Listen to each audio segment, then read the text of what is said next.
तर मित्रांनो, उन्हाळ्याच्या दिवसात आपल्याला खूप गरम होतं आणि हिवाळ्यात थंड वाटतं, बरोबर? तर असं का होत असेल? आपल्याला पण वाटतं ना की उन्हाळ्यात घर थंड राहावं आणि हिवाळ्यात घर थोडंसं गरम राहावं म्हणून.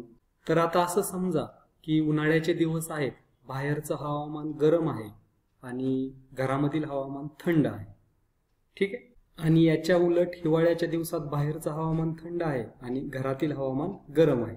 तर आपण असं काय करू शकतो का की उन्हाळ्याच्या दिवसात बाहेरची उष्णता आत येऊ नये आणि हिवाळ्यामध्ये आतील उष्णता बाहेर जाऊ नये? तर कशा प्रकारे आपण उष्णतेचे संक्रमण कमी करू शकतो किंवा रोखू शकतो याबद्दलची सविस्तर माहिती या व्हिडिओमध्ये पाहणार आहोत. तर उष्णता संक्रमणाच्या बाबतीत थर्मास फ्लास्क खूप चांगल्या प्रकारे काम करतो. या थर्मास फ्लास्कमध्ये काय होतं, जर थंड पाणी असेल तर ते थंडच राहतं आणि जर गरम पाणी असेल तर ते खूप वेळापर्यंत गरमच राहतं. जर थर्मास फ्लास्कमध्ये थंड पाणी असेल तर तो बाहेरची उष्णता आत येऊ देत नाही, त्यामुळे थंड पाणी थंडच राहतं. आणि जर थर्मास फ्लास्कमध्ये गरम पाणी असेल तर तो आतली उष्णता बाहेर जाऊ देत नाही, त्यामुळे गरम पाणी गरमच राहतं. जर आपण या थर्मास फ्लास्कचे तत्व घराच्या बांधकामात वापरले तर उष्णतेमुळे होणारे नुकसान आपल्याला खूप कमी करता येईल. तर चला थर्मास फ्लास्कचे कार्य समजावून घेऊ, जेणेकरून ते आपण घराच्या बांधकामामध्ये वापरू शकतो. तर आपल्याला माहिती आहे की उष्णतेचे संक्रमण हे 3 प्रकारे होऊ शकते. त्यातील पहिलं म्हणजे वहन, कंडक्शन.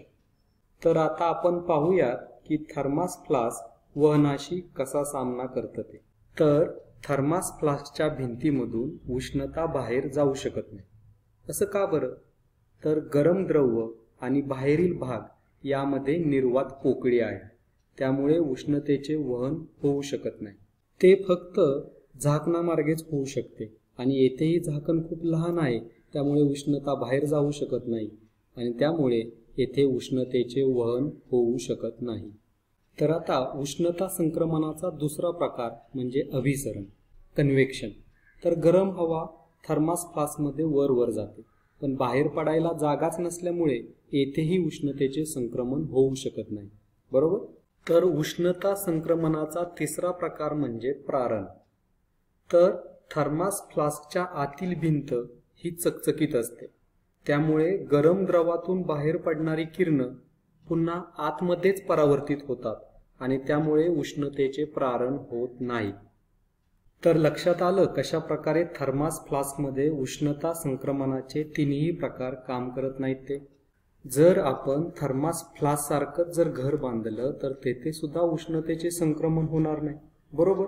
तर चला पाहूयात उष्णता संक्रमणाचा पहिला प्रकार म्हणजे वहन. तर वहनापासून घर कसं वाचवायचं ते पाहूया. तर एक सोपा मार्ग म्हणजे दुहेरी भिंतीचं घर बांधणे. थोडंसं झूम करून बघा. या दोन्ही भिंतीमध्ये फट म्हणजेच मोकळी जागा आहे. ही फट उष्णता संक्रमित होऊ देत नाही. बरं, अजून आपण या फटीमध्ये, मोकळ्या जागेमध्ये उष्णतारोधक गोष्टी भरू शकतो, उदाहरणार्थ लाकूड, लोकर. तर वहनामुळे होणारे नुकसान टाळण्यासाठी खिडक्यांना काय बरं करता येईल? तर इथे आपण दोन्ही भिंतींना 2 काचेच्या खिडक्या बसवू शकतो किंवा आपण 4 काचेच्या खिडक्या बसवू शकतो. तर या चित्राकडे पहा, येथे 4 खिडक्या आहेत, त्या एकामागे एक अशा समांतर लावल्या आहेत, त्यामुळे उष्णतेचे वहन होणार नाही. तर हा एक झाला उष्णतेचे संक्रमण वहनाद्वारे कमी करण्याचा मार्ग. आता आपण पाहूयात उष्णतेचे अभिसरण. तर समजा खूप थंड हवामान आहे आणि आपल्याला घरामध्ये उष्णता टिकवून ठेवायची आहे, तर त्यासाठी एक सोपा मार्ग म्हणजे सर्व फटी बंद करणे.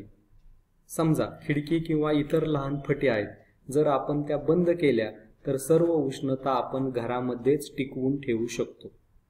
आणि गरम हवामानामध्ये आपल्याला जास्त फटी ठेवाव्या लागतील, जेणेकरून गरम हवा ही वर जाईल आणि फटींमधून बाहेर जाईल, बरोबर? तर हा एक होता उष्णता संक्रमण रोखण्याचा अभिसरणाचा एक उपाय, बरोबर? आता उष्णतेचे प्रारण. समजा बाहेर थंड हवामान आहे आणि घरात ऊब आहे आणि मला घरातील हवामान उबदारच ठेवायचे आहे, तर मग आपला परावर्ती पृष्ठभाग आतल्या बाजूला असेल, बरोबर? जेणेकरून उष्णता बाहेर जाणार नाही. आणि जर बाहेर गरम हवामान असेल तर आपला परावर्ती पृष्ठभाग घराच्या बाहेरील बाजूस असेल, बरोबर, जेणेकरून बाहेरची उष्णता बाहेरच राहील. तर येथे आपण वहन, अभिसरण आणि प्रारणामुळे होणारे उष्णतेचे संक्रमण याबद्दल माहिती घेतली आणि ते घराच्या बांधकामात कसे कामी येईल ते पण पाहिलं. तर इथेच थांबूयात. धन्यवाद.